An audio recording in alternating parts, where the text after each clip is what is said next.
Hi students, today we'll complete our chapter Human Capital Formation. There are 3 lectures of this chapter.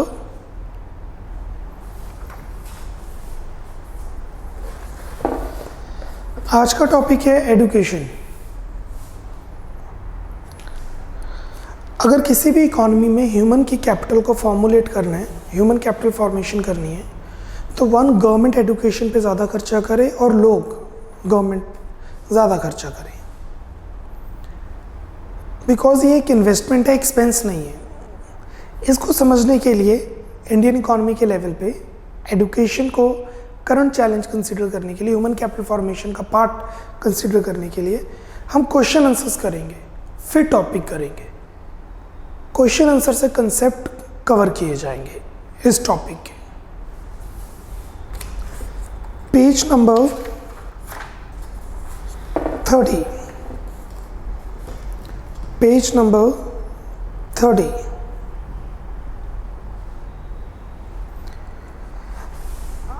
Argue in favor of need, page 82, question number 30, 82 page 30 question. Argue in favor of the need of different forms of government intervention in education and health sector. Government को क्या ज़रूरत है education sector और health sector में interfere करने की?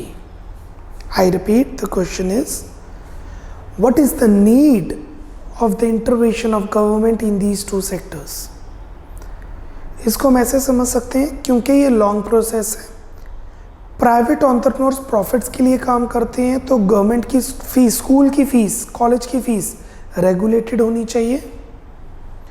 And सबसे important, जो अफोर्ड नहीं कर सकते, बिलो पॉवर्टी लाइन है, उनके लिए फ्री ऑफ कॉस्ट होना चाहिए।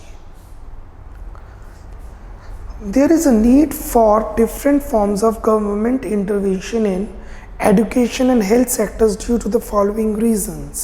Number 1, private sector is governed by profit motive and hence does not provide education and health facilities at a reasonable cost which may be affordable to all.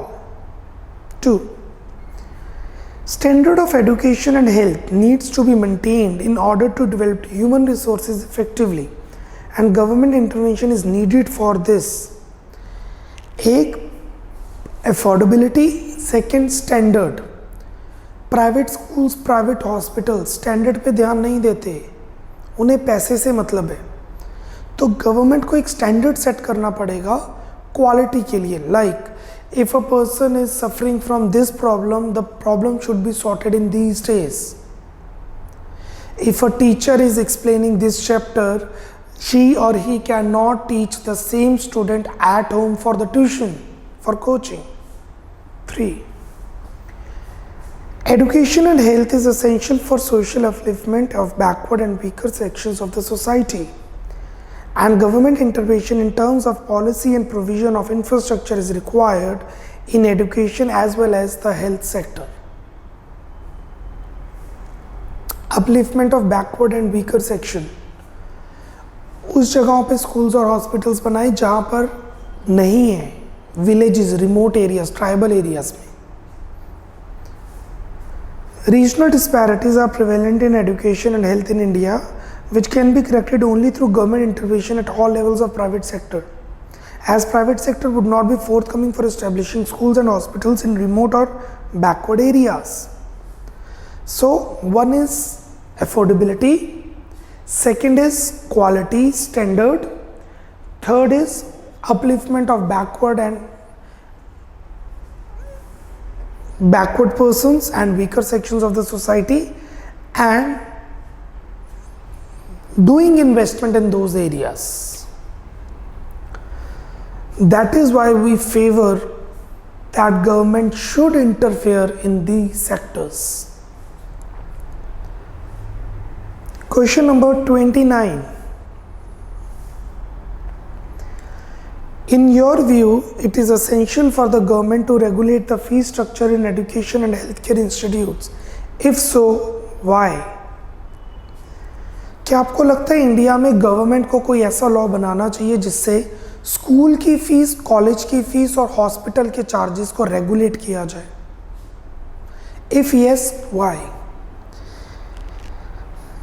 इसको हम इस तरीके से एक्सप्लेन करेंगे, जितने भी प्राइवेट प्लेयर्स हैं वो मोटिवेट होते हैं मनी के लिए, प्रॉफिट्स के लिए, इस वजह से वो क्वालिटी के साथ फीस जितनी मर्जी चार्ज कर लेते हैं। 2, इंडिया में हाई इनइक्वालिटी ऑफ इनकम है। जो अमीर है वो बहुत ज़्यादा अमीर है, they are ready to spend any much amount any how on these things, so they are ready to pay. If seller is ready to charge, consumer is ready to pay, the private players will give the resources to the person who is ready to pay and not those who actually need it. मैं आपको पढ़ा रहा हूँ, आज से 10 years back की बात है। There was a person, will say the cream crowd of Delhi, basically native places Ludhiana. मेरे को कॉल आती है कि बच्चे को पढ़ाना है। बच्चा मसूरी के हॉस्टल में था, 2 months हमारे पास है, +2 का ICS का बच्चा, अकाउंट्स कराना है। मेरे को भी 3 साल हुए थे पढ़ाते हुए, 10 साल पुरानी बात है। Now is married, settled boy. I said I want be able to teach, I don't have time. I normally teach 20 students in a batch. That time there was a strength of 20 students. 20 students का batch था. Each was paying 1,000. So, please check. 20 into 1,000 is 20,000.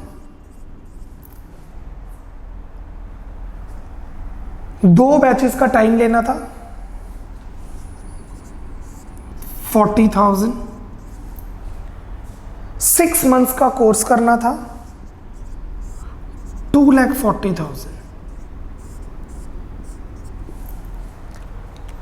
I said I want be able to teach, syllabus ज़्यादा है, मेरे पास time नहीं है, एक batch में 20 students पढ़ रहे हैं, फीस की कैलकुलेशन बहुत हो जाएगी, तो I want be able to do that.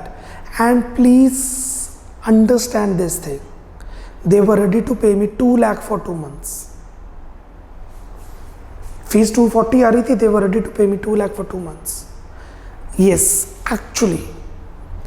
Now, this is the problem. अगर गवर्नमेंट रेगुलेट, अब मैं अगर yes, I said yes, मैंने रात को लेट नाइट पढ़ाया था 9 से 11, अगर मेरे पास पॉसिबिलिटी ना होती, मैं ये 20 बच्चों को जो एक्चुअली में रिक्वायरमेंट था, मैं इस 20 बच्चों को मना कर देता पढ़ाने के लिए और इस अकेले बच्चे को पढ़ाता, क्योंकि फीस रेगुलेशन नहीं है और इनको जो रिसोर्सेज मिल सकते थे वो नहीं मिले।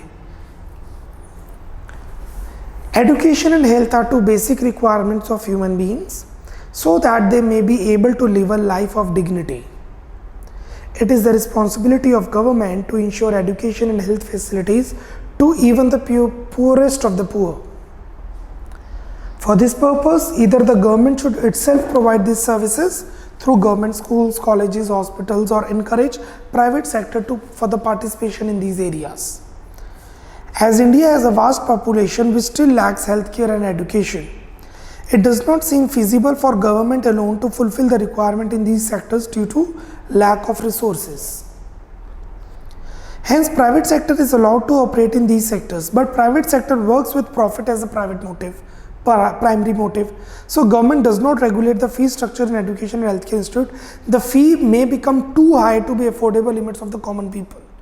This will defeat the government must defeat the purpose of these facilities altogether. Facilities private sector क्यों देते हैं? क्योंकि गवर्नमेंट नहीं दे सकता, पॉपुलेशन बहुत है, बट वो फीस इतनी चार्ज करते हैं, तो हॉस्पिटल फीस, स्कूल फीस की सभी कॉमन पीपल अफोर्ड नहीं कर सकते। They are only for the cream crowd, जिससे मेन मोटिव तो खत्म ही हो गया ना। And as government, please underline, must intervene, government को इंटरवीन करना चाहिए, करना ही पड़ेगा, अभी नहीं तो नियर फ्यूचर में, and regulate the fee structure of even the private institutes in education and health care sectors.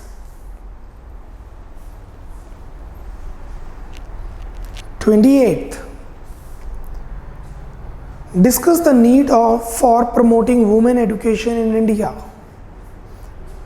India में वुमेन एजुकेशन को प्रमोट क्यों करना ज़रूरी है? What is the need? Due to gender inequality. There is high degree of gender inequality in India.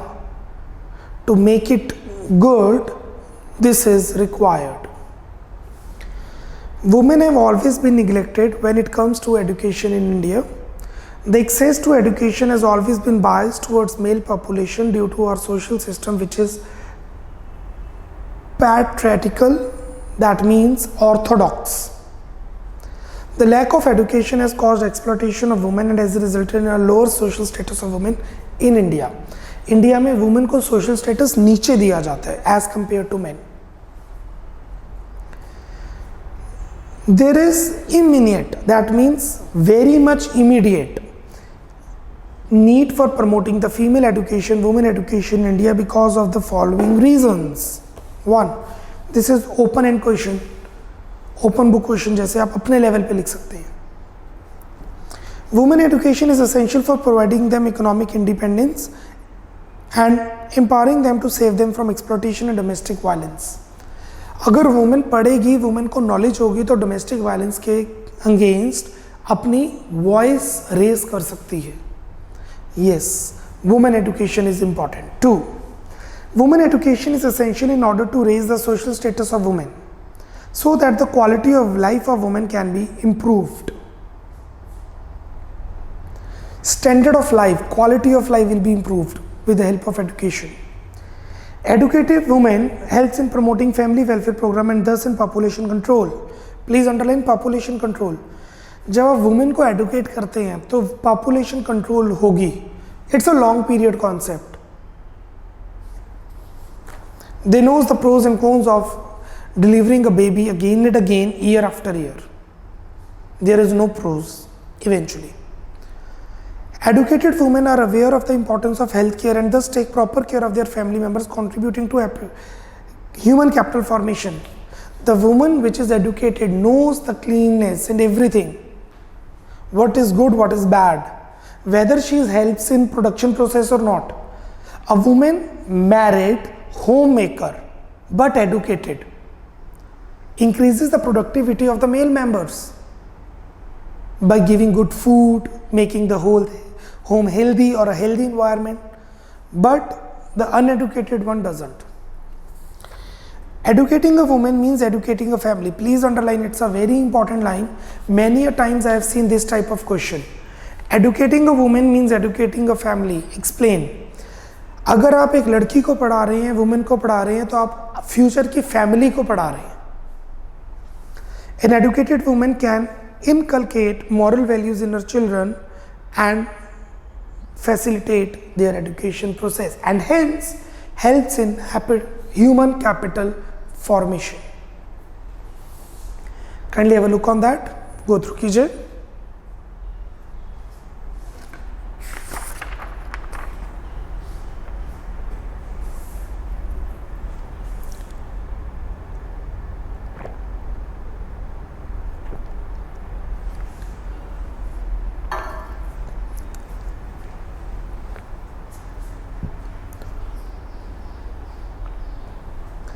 Next question.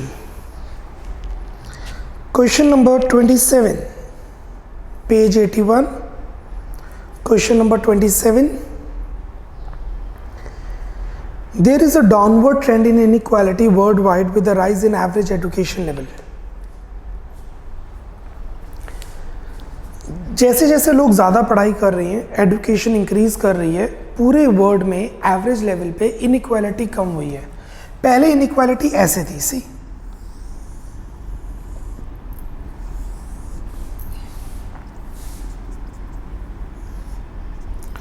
This represent the population, very poor, very rich. अब ये curve कुछ ऐसे बन गई है, less skewed. See the difference. जो very rich है वो इस तरफ मूव कर रही हैं और जो वेरी पुअर हैं वो इस तरफ मूव कर रहे हैं. एंड इनइक्वालिटी अभी भी है, बट इनइक्वालिटी पहले से कम हो गई है with education keeping into the economy, coming into the economy. It is believed that education level reduces global inequality. Education imparts the knowledge and technical skills which enhances the productivity of the people. An educated person possesses higher productivity and efficiency and hence a relatively higher income earning capacity. पढ़ा हुआ बंदा ज़्यादा skill रखता है जिससे ज़्यादा production करता है जिससे ज़्यादा इनकम होती है.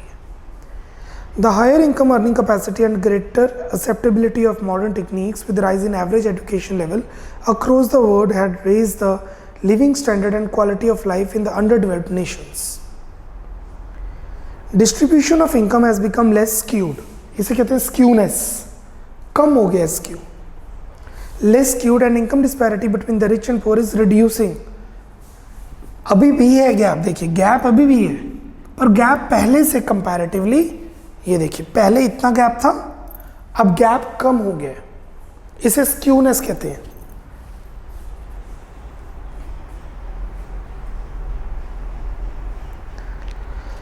Distribution of income has become less skewed and income disparity between the rich and the poor is reducing across the world with better earning opportunities available due to rise in the education level.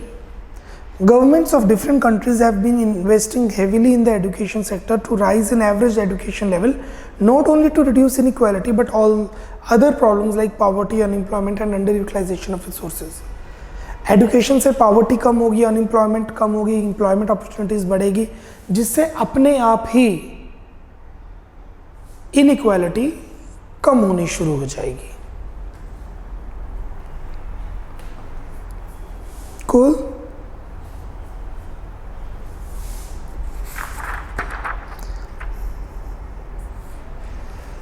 Next question. Education is considered to be an important input for the development of a nation. How? Education बहुत ही important input है किसी भी nation को develop करने के लिए. Education is a very important input. The question is कैसे? What is education? Education is the process of underlying teaching, पढ़ाना, training, सिखाना, learning, imparting knowledge and developing skills. Because of education, the citizens become responsible. It facilitates the use of natural and human resources. आगे लिख लीजिए, efficiently. It facilitates the use of natural and human resources efficiently. Why it is important? Number one, knowledge and skills. Education gives the knowledge to the people. It gives the skill to the people.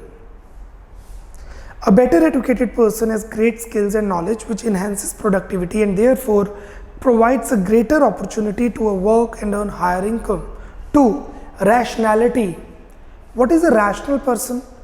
Rational person वो होता है जो अपने लिए अच्छा सोचता है. So rationality. Education person में rationality लेके आती है. Education develops thinking process in people and helps them in making rational choices which led to efficient utilization of resources resulting in higher productivity. Third, values and ethics. Education moral values लेके आता है. लोग charity कर रहे हैं इस time पे, ethics आ जाते हैं. This is good, this is bad. पहले भी पता था but अब वो बोलने लगे हैं. Education helps in that.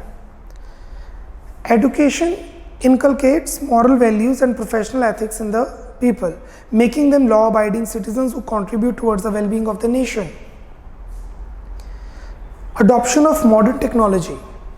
If there is a new technology in the economy, the person can easily adopt with that if they are educated. Education develops the skills required for understanding and adopting modern technology. This helps in increasing output and growth of the nation. Reduction in income inequality.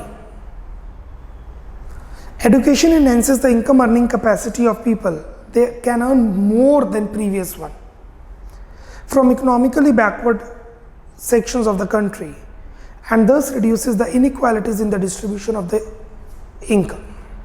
Standard of living. Education raises the living standard of the people by enhancing their earning capacity. Living standard increase करता है लोगों का. And the last is participation rate. Employment opportunities बढ़ती है, more people are ready to work now. Education makes a greater proportion of population capable of the participating in the economic, social and political activities of the nation, thus raising the participation of people in the development process.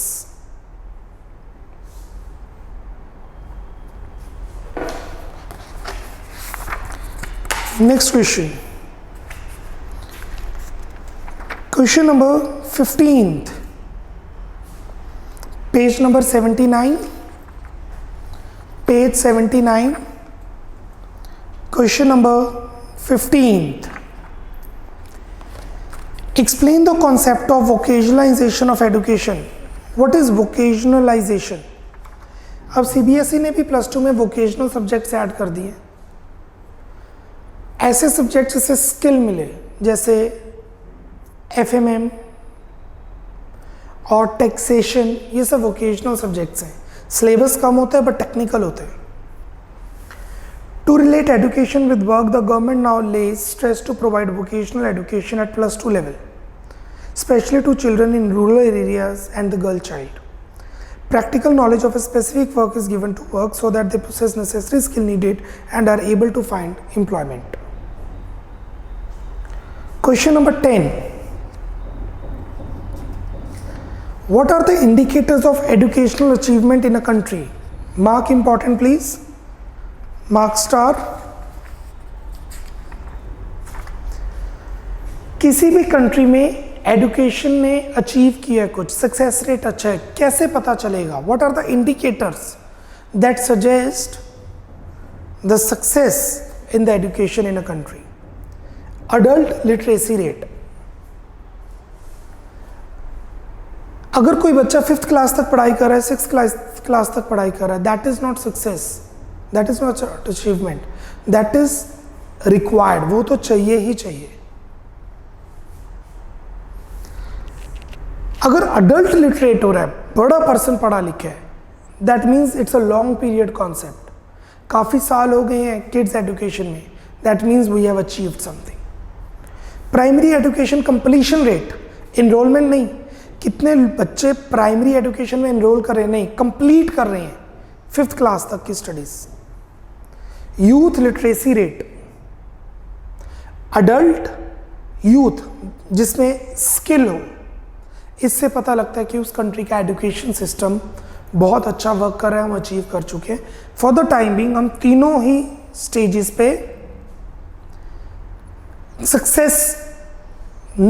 Successful नहीं है, but ये 3 indicators है: adult literacy rate, youth literacy rate and primary completion rate. Now please come to page number 78. Page number 78. What are the future prospects in education? India की government ने India के लिए future में education से related क्या सोचा हुआ है? The first is education for all. Although the education level in India has risen for both adults as well as for youth, still the number of illiterates in India as much as the population was at the time of independence. India में इतने लोग illiterates हैं जितनी India की population थी 1947 में. Now the entire country is illiterate now. In relative terms. In directive principles of the Constitution, it is noted that the government should provide free and compulsory education for all the children up to the age of 14 years within 10 years from the commencement of the Constitution. If the above directive was followed by the government, then India would have achieved 100% literacy up to now. Constitution में ये लिखा था कि Constitution के 10 साल के अंदर government को फ्री एजुकेशन सभी बच्चों को देनी है. बट अगर वो डायरेक्टिव फुलफिल हो चुका होता तो शायद अब तक कोई इलिटरेट ना होता. व्हेन आई से illiterate, literate does not mean educated. Illiterate जिसे पढ़ना लिखना नहीं आता है, 5th क्लास तक की स्टडी को आप लिटरेसी रेट कंसिडर कर सकते हैं. जेंडर इक्विटी, जो एडवांटेजेस बेनिफिट्स एक मेल किड को, मेल चाइल्ड को मिलते हैं उतना ही फीमेल को मिले। The differences in literacy rates between males and females are narrowing, कम हो रहा है difference, signifying a positive development in gender equality या gender equity. Please underline positive development. Still, the need to promote education for women in India is immediate and very much required for various reasons, which are as follows. It improves economic independence of women. It improves the social status of women. It has a favorable impact on fertility rate and healthcare women of children. Therefore, we cannot show the satisfaction about the upward movement of literacy rate, as we have miles to go in achieving %, that is 100% adult literacy. Gender equity आई है but it's again a far cry. ये हमारा future prospect होना चाहिए और government इस पर workout कर भी रही है। Third, higher education. The Indian education pyramid is steep. This is called, India का एजुकेशन सिस्टम ऐसा है, प्राइमरी एजुकेशन में इतने बच्चे आते हैं, सेकेंडरी में इतने आते हैं, मतलब इतनों ने क्या कर दिया, ड्रॉप आउट। सीनियर में इतने आते हैं, सीनियर सेकेंडरी में इतने आते हैं, और हायर एजुकेशन मतलब ग्रेजुएशन, पोस्ट ग्रेजुएशन, पीएचडी, बहुत ही कम बच्चे इनरोल हो रहे हैं, और जो होते हैं उसमें मेजॉरिटी ड्रॉप आउट हो जाते हैं। It is very steep higher education. The pyramid of Indian education is steep, indicating lesser and lesser number of people reaching the higher education level. As per NSSO data in the year 11-12, the rate of unemployment among youth males who were graduate and postgraduate were 19%. In urban it is 16. 100 में से 16 बच्चे जो पढ़े लिखे हैं उन्हें काम नहीं मिल रहा। तो हमारी साइकोलॉजी में आता है कि पढ़ने का काम करना ही, पढ़ना ही क्यों है हायर, 12 तक पढ़ लिए ठीक है, ग्रेजुएट हो गए चलिए ठीक है, इससे ज़्यादा पढ़ के करना क्या, जॉब तो मिल नहीं रही है। They'll drop out. Nearly 30% of the rural female graduates were unemployed. In contrast to this, only about 3 to 6 primary level educated youth in rural were unemployed. Therefore, the government should increase allocation of funds for, please underline, higher education, standard of higher education institutes, imparted employable skills. Higher education ऐसी होनी चाहिए कि आराम से उनको jobs मिल जाए। Government को इस चीज़ों पे फोकस करना चाहिए। So what should be the future prospect? India के फ्यूचर प्रोस्पेक्ट्स क्या हैं? 1 होने चाहिए या हैं 1 एजुकेशन फॉर ऑल, सबको काम एजुकेशन दी जाए फ्री में। 2 सिर्फ पेपर्स में नहीं, एक्चुअली में। 2 जेंडर इक्विटी, मेल फीमेल दोनों ही पढ़ाई करें। 3 employment, skill, vocational education.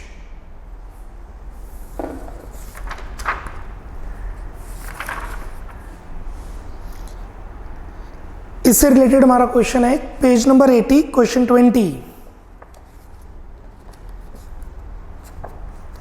Page number 80, question number 20। Why do we observe regional differences in educational attainment in India? India में रीजनल डिफरेंसेस क्यों हैं? मुंबई में लोग पढ़ रहे हैं, दिल्ली में पढ़ रहे हैं, बिहार में नहीं पढ़ रहे। The per capita education expenditure differs considerably across through the states from 17,000 in HP, 36 in Bihar. Himachal Pradesh में लोगों पे बच्चों पे 17,600 के आसपास खर्चा हो रहा है, और बिहार में सिर्फ 3,000। आप देख सकते हैं 5 टाइम्स ज़्यादा HP में हो रहा है, या 1/5 बिहार में हो रहा है approx. This leads to regional differences in educational attainment. The states in which per capita education expenditure is more have more literacy rates as compared to those which have less per capita expenditure. जो government कम खर्चा कर रही है education में, वहाँ पे लोग कम enrol कर रहे हैं, जिस वजह से लोग भी खर्चा कम कर रहे हैं। जहाँ पर गवर्नमेंट खर्चा ज़्यादा कर रही है, वहाँ पे बच्चे ज़्यादा एनरोल हो रहे हैं, तो फैमिली ज़्यादा खर्च कर रही है। It is easier to send a kid to a school nearby rather than in villages they have to go like 10 kilometer 15 kilometer. They suggested not to go it at all. इतनी दूर पैदल चल के जाना है school, so they don't want to send the kids to school.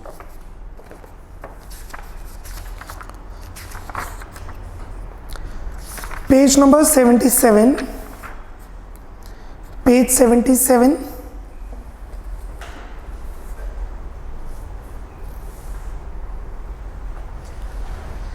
Education is the most important factor which affects the rate of human capital formation of a country. Through education, individuals are able to earn a living and contribute towards the national income of the country. कोई country education पे कितना खर्च कर रही है, इसे कैसे check किया जा सकता है? एब्सोल्यूट टर्म्स में कंपेयर नहीं कर सकते। गवर्नमेंट ने एजुकेशन पे हमारा कितना खर्चा किया, we can not compare it with in absolute terms, क्योंकि इंडिया ने एजुकेशन में जितना खर्च किया उतनी तो नेपाल की नेशनल इनकम हो जाएगी। आप ज्योग्राफिकल एरिया देखिए, पॉपुलेशन देखिए, तो एजुकेशन पर खर्चा इस तरीके से कंसीडर किया जाता है। गवर्नमेंट की टोटल एक्सपेंडिचर की percentage, the amount spend on education divided by total amount spend into 100, या जीडीपी की परसेंटेज, इंडिया की जितनी इनकम है उसका परसेंटेज। ये माना जाता है जो कंट्री 6% से ज़्यादा एजुकेशन पे खर्च कर रही है, अराउंड 8% 9%, वो कंट्री जल्दी ग्रो करेगी।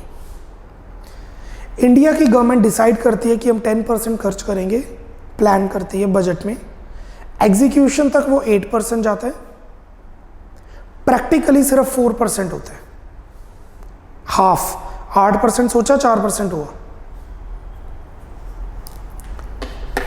Government expenditure on education, government expenditure on education can be expressed in two ways. One, as a percentage of total government expenditure. The percentage of education expenditure of total government expenditure indicates the importance of education in the scheme of expenses before the government. During 1952 to 2010, education expenditure as percentage of total government expenditure increased from 7.9 to 11%. As a percentage of GDP, it should be what? Near to 8%. Actually 3 to 4% हम achieve करते हैं। Expenditure on education out of our GDP shows how much we are committed towards the development of education in our country. During 1950 to 2010, education expenditure as a percentage of GDP increased from only 0.64% to 3.25%. कहने के लिए 5 times increase कर लिया, but 3.25 is very less. African countries जो under developed हैं वो इतना खर्च करती हैं एजुकेशन पे। जीडीपी का बहुत बड़ा प्रोपोर्शन एजुकेशन पे होना चाहिए, हमारी कंट्री में बहुत कम है।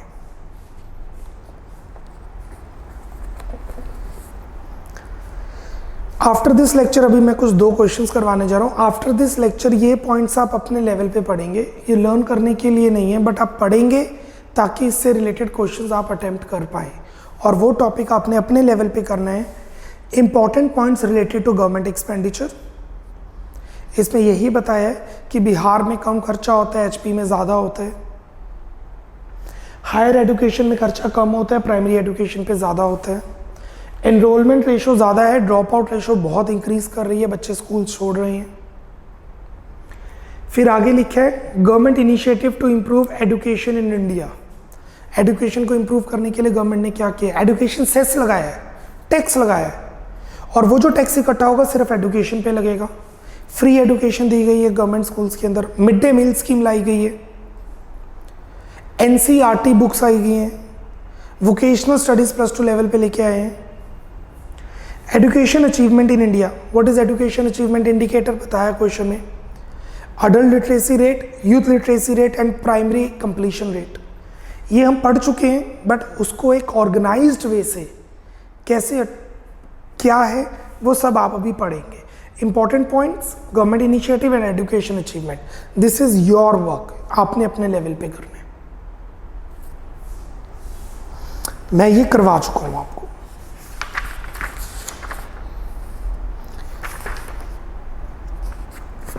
Page number 80, page number 80, question number 17। मैं कुछ क्वेश्चन डिस्कस कर रहा हूं, 2-3 क्वेश्चन डिस्कस कर रहा हूं, एक क्वेश्चन करवा रहा हूं। Question 17, why do so many children drop out from different levels in education in India. हमने किया ना पिरामिड स्टीप है इंडिया का, उसी से रिलेटेड क्वेश्चन आ गया। इंडिया में ड्रॉप आउट रेट इतना ज़्यादा क्यों है? हम ऐसे लिख सकते हैं इंडिया में ड्रॉप आउट रेट इसलिए ज़्यादा है क्योंकि एक तो पॉवर्टी है, दूसरा जॉब ओरिएंटेड नहीं है, एम्प्लॉयमेंट नहीं मिलती। The rate of dropouts from school is one of the major problems in achieving the objective of 100% literacy level. The rate is higher at higher level of education among females. A large section of population lives below poverty line and do not have the means to afford basic education facilities. A substantial section cannot afford the higher education. The education at tertiary level, tertiary means higher level, is also not job oriented and does not suit the need of the poor who drop out from school in search of casual and low wage employment to earn a living. The answer could be other way around, but answer रहेगा drop out ज़्यादा है, reasons आपने mention करने, this is one of the reason, इसके अलावा और भी reasons बन सकते हैं। Question number 18, Indian education is considered faulty from employment level. Do you agree? Yes. Indian education system faulty है। कौन से एंगल से? एम्प्लॉयमेंट एंगल से, क्योंकि मेमोराइजेशन पर ध्यान दिया जाता है, मेमोरी पर। मैंने पाइथागोरस थ्योरम की, मैंने ट्रिग्नोमेट्री की, +1 +2 में मैंने साइन थीटा कॉस थीटा इतना पढ़ा रहा हूँ मैं इकोनॉमिक्स और अकाउंट्स। तो उस टाइम जो खर्चा किया गया, जो मेरा टाइम लगा, वो वेस्टेज हो गया। While doing not maths, while doing maths related to engineering in commerce, तो उससे मुझे एम्प्लॉयमेंट तो मिलेगी नहीं ना। Question number 22 and 19 are related. Do you think the current level of education expenditure is inadequate? Paper में ऐसा क्वेश्चन आना है। हमने पढ़ा गवर्नमेंट एक्सपेंडिचर को कैसे कंप्यूट करती है, 1% of total expenditure in a budget और % ऑफ जीडीपी। पेपर में ये नहीं आना, पेपर में ऐसा क्वेश्चन आना है, क्या इंडिया की गवर्नमेंट जो खर्च कर रही है वो एडुकेट है, सफिशिएंट है? No, it should be around 8% of the GDP, but actually eventually it is 3 to 4%. That means only half amount is spent of GDP by the government on education. Yes, the current level of education expenditure is inadequate. It is only 3.25% in comparison to desired level of 6%. Similar question 22. The Education Commission in 1966 had recommended that at least 6% of GDP should be spent on education. 66 में recommendation आई थी 6% खर्च करना चाहिए. The government continues to spend 3 to 4% of GDP. How has this affected the education sector in India? What values stand violated by the central government? Education sector deteriorate हुआ है, quality down हुई है, क्योंकि private sector इतना जल्दी enrol नहीं कर सकता, इतने लेवल पे एनरोल नहीं कर सकता और उनका ऑब्जेक्टिव प्रॉफिट रहता है। 2, सेंट्रल गवर्नमेंट ने एजुकेशन कमीशन की बात ना मान के सोशल वेलफेयर को कंसिडर किया है, डिटीरियोरेट किया इकोनॉमी में। Question 24, see all the questions are related. अगर आप देखेंगे, मैं सभी आंसर्स नहीं पढ़ रहा हूँ, ड्रॉप आउट रेट हाई है, एम्प्लॉयमेंट नहीं है, उसी से रिलेटेड क्वेश्चंस आ रहे हैं और एग्जाम में ऐसे क्वेश्चंस ही आने हैं। School dropouts are giving way to child labour, discuss how the loss of human capital. ये जो स्कूल ड्रॉप आउट है, इतने बच्चे जो ड्रॉप आउट किए फिर ड्रॉप आउट किए, इससे ह्यूमन कैपिटल कम हो रही है। क्यों? Primary education caused an increase of 40% in labor productivity, secondary education 10% and higher education 300%. Primary education से 40% प्रोडक्टिविटी बढ़ती है, till 10th class 8th class. Secondary education से 10% प्रोडक्टिविटी बढ़ती है, 9 10th +1 +2। और हायर एजुकेशन से ग्रेजुएट एंड पोस्ट ग्रेजुएशन 400% से productivity बढ़ती है, 300%। The observation quite rightly highlights the importance of education in labor productivity. As children drop out from the school, they are forced to take up small and menial jobs and works as laborer in construction sites, factories, etc. This is definitely a loss to the human capital. If these children were allowed to complete their education, it is possible that some of them would have become the doctors, engineers, or government officials. Their productivity would have been more than they have been contributing towards the human capital formation. So the school dropouts, please underline, school dropouts are definitely a loss to human capital. School dropout सच में human capital को कम करता है. The last question, question number 25th, 6 marker.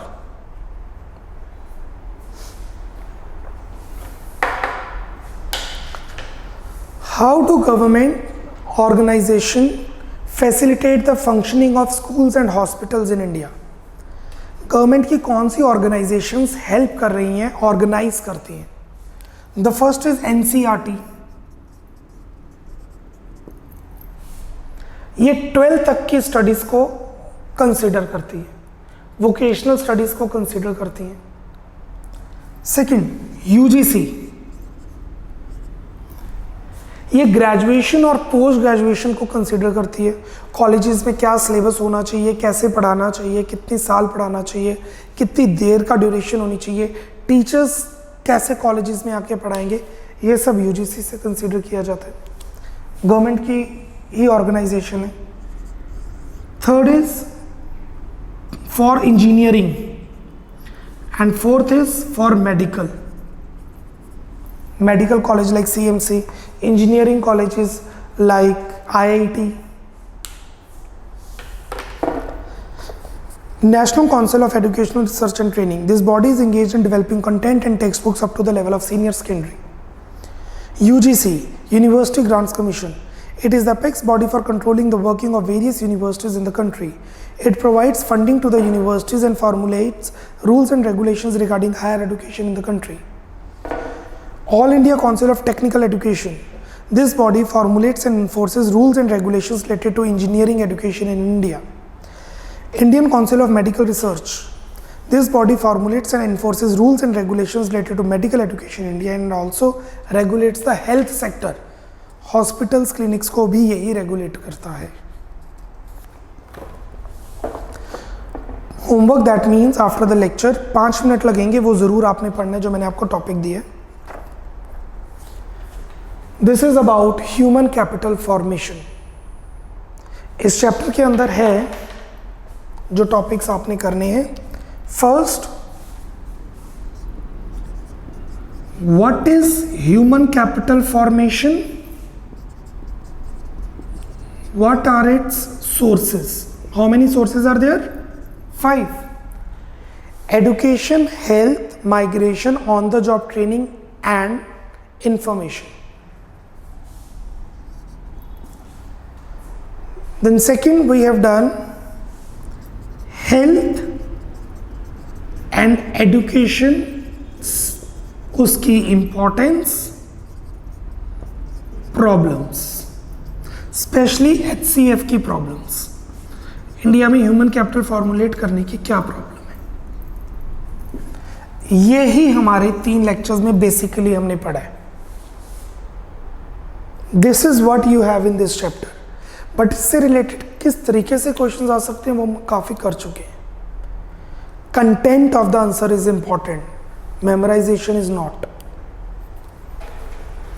We are done with human capital formation. Tomorrow we'll proceed with a new chapter. Bye bye, take care, God bless.